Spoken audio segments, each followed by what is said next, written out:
In 1974, behind closed doors in a Washington meeting room, the course of your financial life was decided. Not by you, not by your parents, not even by elected officials you might recognize. The decision was made by men in suits who understood that controlling oil meant controlling everything.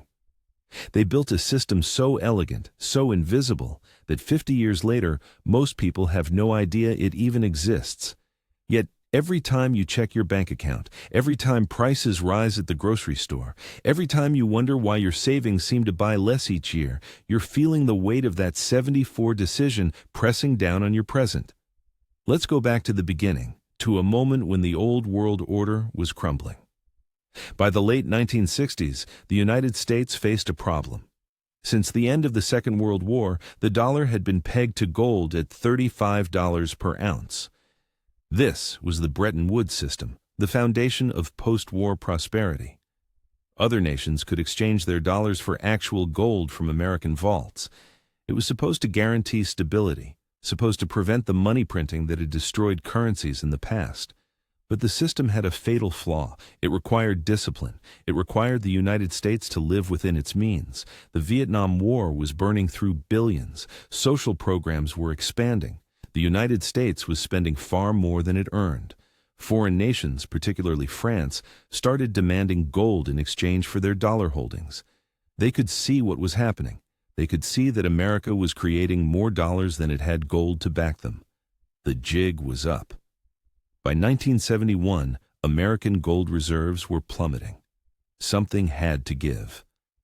On August 15, 1971, President Richard Nixon went on television and announced that the United States would no longer convert dollars to gold. Just like that, with one speech, the backbone of the global monetary system snapped. This moment, now called the Nixon shock, sent tremors through every economy on Earth.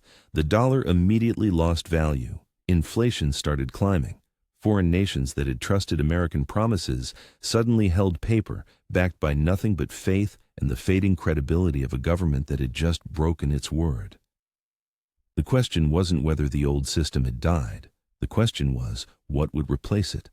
Without gold as an anchor, what would give the dollar value? What would force the rest of the world to keep using American currency for international trade? The Nixon administration knew they had a narrow window. They needed to find a new source of dollar demand before nations abandoned the greenback entirely and the American empire collapsed under its own debt. Enter oil. In 1973, the Organization of Petroleum Exporting Countries, led by Arab states, imposed an oil embargo on the United States and other Western nations that supported Israel. During the Yom Kippur War, the price of oil quadrupled seemingly overnight. A barrel that cost less than $2 suddenly jumped toward $12. Gas lines stretched around city blocks. Americans who had never thought twice about filling their tanks suddenly faced rationing. The oil shock revealed something stark. Modern civilization runs on petroleum. Without it, economies freeze, and whoever controls access to oil controls the world. This crisis gave Nixon and his Secretary of State, Henry Kissinger, an idea. If the United States couldn't back its currency with gold, maybe it could back it with something even more essential: oil. Every nation needed oil. Every nation would always need oil. If oil could only be purchased with dollars, then every nation would need dollars. The demand for American currency would remain permanent, built into the very structure of industrial civilization. In July 1974, newly appointed Treasury Secretary William Simon flew to Saudi Arabia.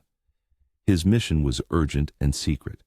The United States had to persuade the kingdom to do something unprecedented: price all Saudi oil exclusively in dollars and invest the surplus revenues back into American government bonds. In exchange, the United States would provide military protection, advanced weapon systems, and economic cooperation. The Saudis would get security. America would get captive demand for its currency and financing for its growing deficits. The deal was struck. Documents that remained classified for decades reveal the terms. Saudi Arabia would not only price its oil in dollars, but would invest its surplus petrodollars directly into United States Treasury securities. These purchases would be kept secret. the statistics on who held American debt were deliberately obscured. For years, Saudi holdings were buried in aggregate figures labeled simply oil-exporting countries to hide the magnitude of the arrangement. The American government didn't want the world to know just how dependent it had become on this flow of oil money. By 1975, the rest of OPEC followed Saudi Arabia's lead. All member nations agreed to price their oil in dollars. The Petrodollar system was born, and with it came a new form of power. The United States no longer needed gold. It had something better, a monopoly on the currency required to buy the world's most critical commodity. Here's how the system works. Imagine you're running a country, any country. Your economy needs oil to function.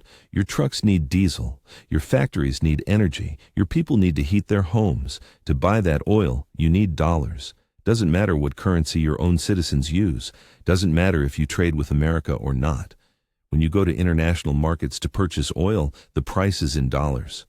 So you have to obtain dollars first. How do you get them? You export goods to the United States, earning dollars through trade, or you go to foreign exchange markets and swap your currency for dollars, creating constant demand for the greenback. Either way, dollars flow out of your country and into oil-producing nations. This is where the second part of the system kicks in. Those oil producers now have mountains of dollars, far more dollars than they can spend at home.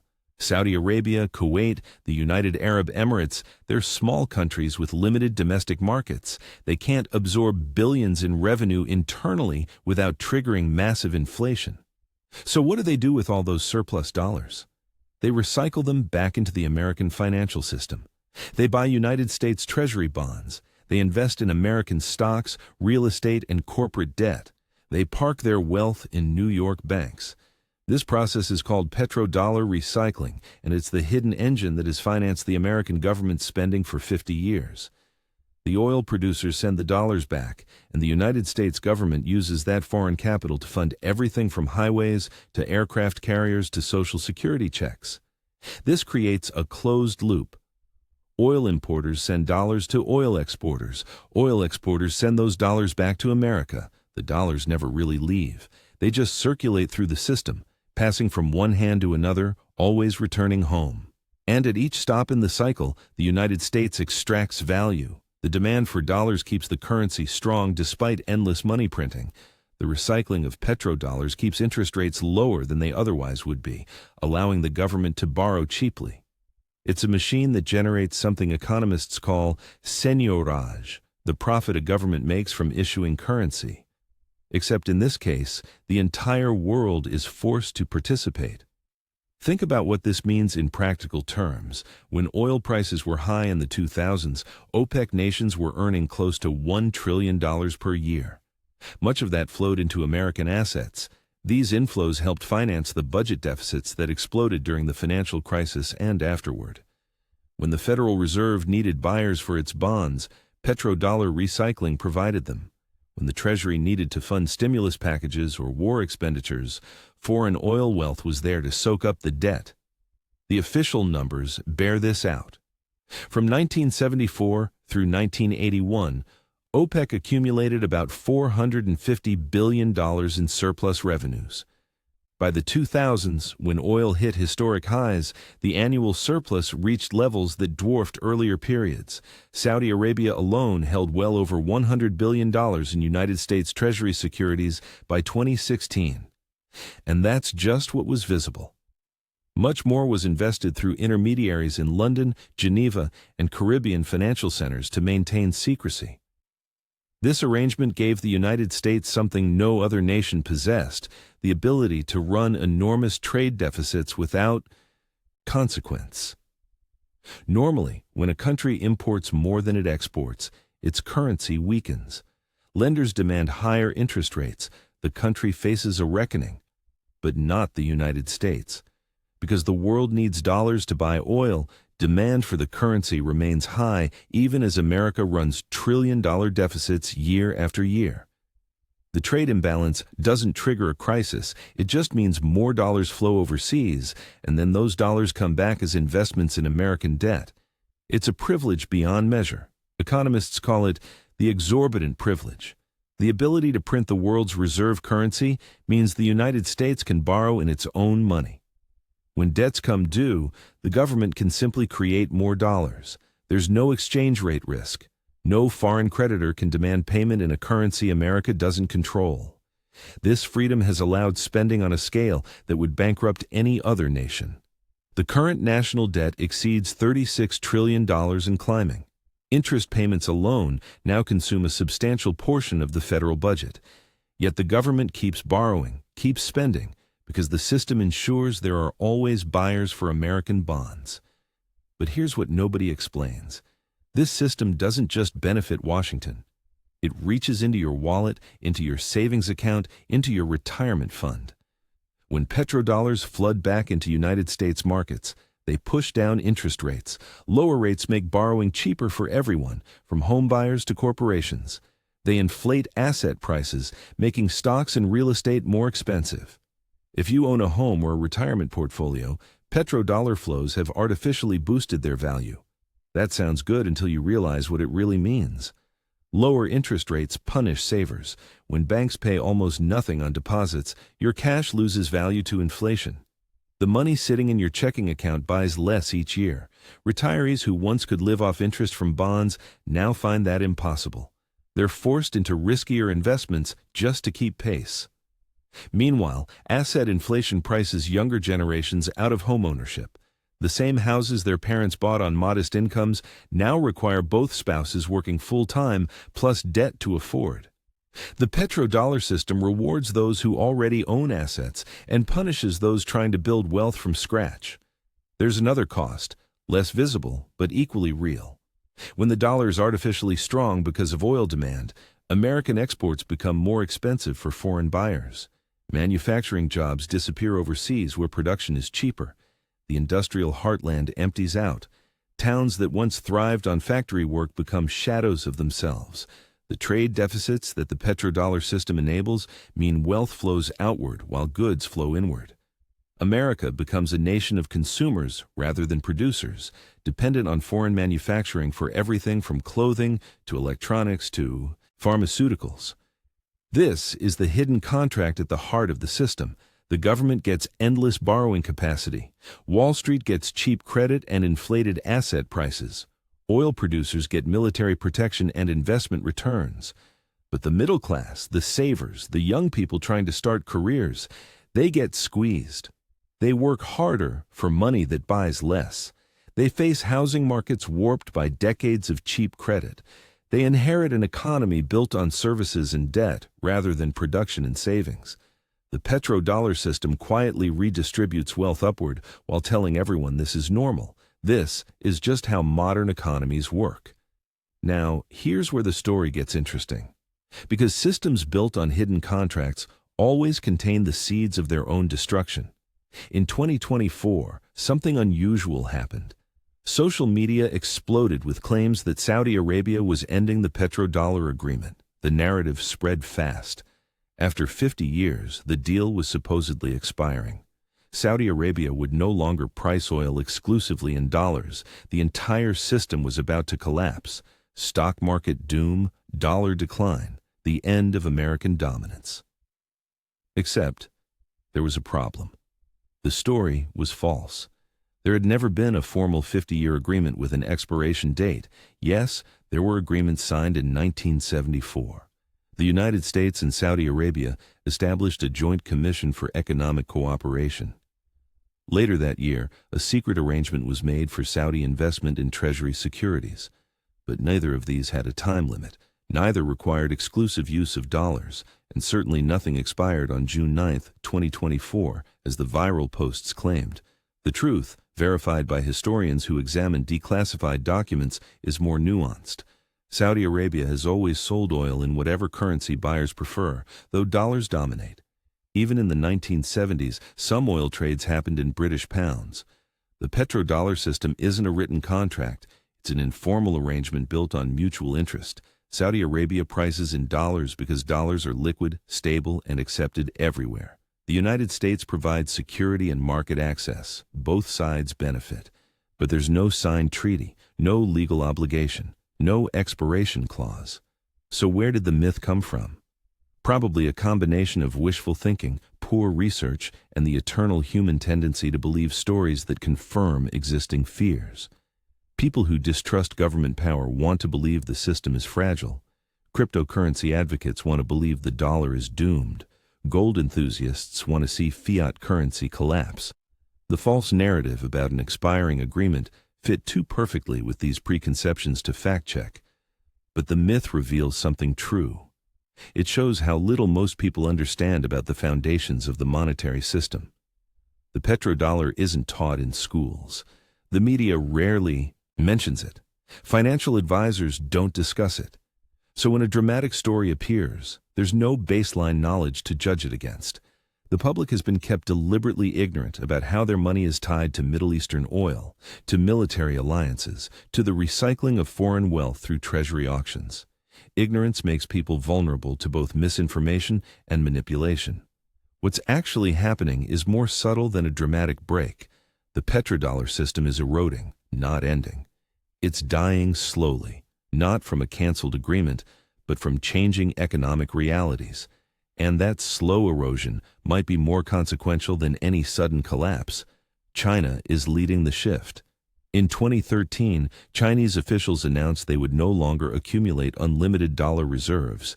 They were still running huge trade surpluses with the United States, but they stopped recycling those dollars into treasury bonds. Instead, they began diversifying into other currencies, other assets, other markets. This was an earthquake that received almost no attention. For decades, Chinese dollar surpluses had been the largest single source of foreign treasury purchases. When that spigot turned off, it fundamentally altered the petrodollar recycling mechanism. Then came sanctions. After Russia invaded Ukraine in 2022, Western nations froze Russian foreign exchange reserves and cut Russian banks from the SWIFT international payment system. The message to every government watching was clear. Dollar assets can be confiscated. Access to dollar finance can be revoked. Any nation that crosses Washington might find its wealth seized overnight. This didn't weaken Russia as much as intended. Instead, it accelerated the search for alternatives. Russia and China now conduct over 90% of their trade in rubles and yuan, bypassing dollars entirely. India buys Russian oil in rupees. Brazil and China have signed agreements to trade in their national currencies.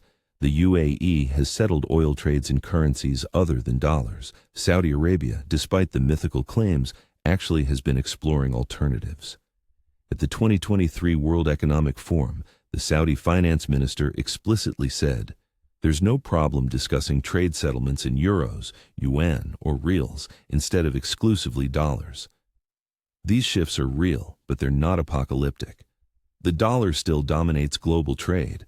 As of 2025, roughly 80% of oil transactions still happen in dollars. The dollar still makes up about 58% of global foreign exchange reserves, down from over 85% in the 1970s, but still commanding. Most international debt is still denominated in dollars. The SWIFT payment system still runs primarily on dollars. Inertia and network effects are powerful. Changing a global currency system is like turning an aircraft carrier. It happens slowly. But slow change is still change, and the direction is clear. The BRICS nations, Brazil, Russia, India, China, South Africa, along with new members like Egypt, Ethiopia, Iran, and the UAE, are actively building alternative financial infrastructure. They've created the new development bank to rival the IMF and World Bank. China has built the cross-border interbank payment system to rival SWIFT. Plans are underway for a BRICS payment network using blockchain technology. There's even talk of a common BRICS currency, though internal disagreements make that unlikely in the near term. The goal isn't to destroy the dollar. The goal is to create options, to make it possible for nations to trade, invest, and settle debts without needing Washington's permission. This is what's often called de-dollarization. And it's not some fringe movement, it's official policy for countries representing nearly half the world's population and about 40% of global economic output. What does this mean for the petrodollar system? It means the closed loop is breaking. If fewer countries need dollars to buy oil, demand for dollars falls. If oil exporters diversify their investments away from treasury bonds, the recycling mechanism weakens. And if the United States can't count on automatic foreign financing of its deficits, the whole structure becomes precarious. Imagine what happens if this trend continues. Lower dollar demand means a weaker currency. A weaker dollar means higher import prices. Americans suddenly pay more for the electronics, clothing, and goods that come from overseas. Inflation rises, not from monetary policy but from loss of purchasing power. At the same time, if foreigners stop buying treasuries in the same quantities, the government has to offer higher interest rates to attract buyers. Higher rates mean bigger deficits as interest costs explode. The government faces a choice: cut spending dramatically, raise taxes massively, or just print money and accept even higher inflation. None of these options are pleasant, and they're all consequences of a system that was built on sand. The petrodollar arrangement was never sustainable long term. It depended on permanent oil dependence, permanent dollar dominance, and permanent willingness of foreign nations to finance American consumption. All three of those conditions are changing. The world is slowly shifting toward renewable energy. Other currencies are gaining traction, and nations are increasingly unwilling to hold assets that can be frozen on political whims. Here's what very few people understand. The petrodollar system didn't create prosperity. It created the illusion of prosperity by allowing the United States to consume more than it produced. It enabled households to live on credit. It enabled corporations to offshore production. It enabled government to spend without restraint. All of this felt like wealth, but it was borrowed wealth, built on the hidden subsidy of foreign financing. When that subsidy fades, the reality underneath gets exposed. The reality is an economy that produces fewer tangible goods than it once did. The reality is a population that saved too little and borrowed too much. The reality is a government whose promises far exceed its means to pay. The petrodollar system papered over these problems. It allowed everyone to keep pretending. But paper can only cover so much. The consequences are already visible if you know where to look. Interest on the national debt now exceeds defense spending. That's money that doesn't build roads or fund schools. It just services past borrowing. Social Security and Medicare face funding shortfalls as demographics shift. The government has made promises it cannot keep without either massive tax increases or massive money printing. The middle class shrinks each year as the cost of housing, education, and healthcare outpaces wage growth. Young people delay marriage, delay children, delay homeownership because they can't afford the basics their parents took for granted. These aren't random problems. They're the downstream effects of an economy restructured around the petrodollar. When manufacturing jobs left, wages stagnated. When asset prices inflated from cheap credit, inequality widened. When the government could borrow endlessly, fiscal discipline disappeared. The system created winners and losers. The winners were those close to the money spigot: bankers, defense contractors, multinational corporations, politicians. The losers were everyone else, gradually impoverished by inflation, debt, and the hollowing out of productive capacity. And now the system is fraying. Not collapsing yet, just fraying. The threads are pulling loose. Other nations are finding alternatives. The dollar's share of global reserves keeps declining. Oil trades increasingly happen in other currencies. Sanctions have backfired by accelerating the search for dollar alternatives. The same tools that once enforced the system are now driving countries away from it. What happens when the petrodollar finally ends? Nobody knows for certain. There are different scenarios, different timelines, different possibilities. But a few things seem likely. The dollar will weaken gradually. Imports will become more expensive. The government will face harder choices about spending. Interest rates will have to rise to attract bond buyers. Living standards for Americans will probably decline as the country adjusts to a world where it can't simply print money to buy goods from abroad. This doesn't mean collapse. It means adjustment, probably painful adjustment, to a more balanced economy. The United States is still wealthy, still innovative, still productive in many sectors, but it will have to live more within its means. The free lunch is ending. And when people who have never had to budget suddenly face constraints, it's jarring. Here's the part that should anger you. This was all avoidable. The petrodollar system was a choice, not an inevitability. After Nixon ended the gold standard, the United States could have chosen fiscal discipline. It could have reformed entitlements. It could have maintained a manufacturing base. It could have saved instead of borrowed. But those choices were politically difficult. They required sacrifice in the present for stability in the future. The petrodollar system allowed everyone to avoid hard choices. Politicians could promise everything. Voters could have low taxes and generous programs. Corporations could maximize short-term profits, all of it financed by foreign oil wealth recycled through treasury markets. But there's no such thing as a free lunch. The costs were just deferred, hidden, distributed across decades, and now the bill is coming due. The question isn't whether the system will change, it's already changing. The question is what comes next. Does the United States adapt gracefully, rebuild productive capacity, restore fiscal balance, or does it cling to the petrodollar privilege until the bitter end, using sanctions, military pressure, and financial coercion to force other nations to keep playing the game? History suggests the latter. Empires don't voluntarily give up their advantages. They fight to maintain them, even when fighting makes the eventual fall worse. The British Empire clung to the pound sterling long after its economic fundamentals collapsed. It took 2 world wars and economic ruin to finally admit reality. The question is whether American leaders have the wisdom to learn from that example or whether they'll repeat it. For you, sitting there watching this, the implications are personal. Your savings, your paycheck, your retirement, they're all downstream of these decisions. When the dollar weakens, your purchasing power falls. When interest rates rise, your debt becomes harder to service. When the government faces fiscal crisis, the programs you depend on get cut or inflated away. You didn't choose the petrodollar system, but you'll pay the price when it ends. So what do? First, understand. Most people never bother learning how money actually works. They just trust that someone else is managing it responsibly. That trust is misplaced. The system was built to benefit insiders at the expense of everyone else. Knowing that doesn't fix the problem, but it at least prevents surprises. When inflation spikes or markets crash or currency crises erupt, you'll understand why instead of being blindsided. Second, protect yourself. Diversify. Don't hold all your wealth in assets denominated in one currency, especially not a currency whose privileged status is fading. Consider international diversification. Consider hard assets that hold value regardless of what happens to paper money. Consider skills that translate across borders and economic systems.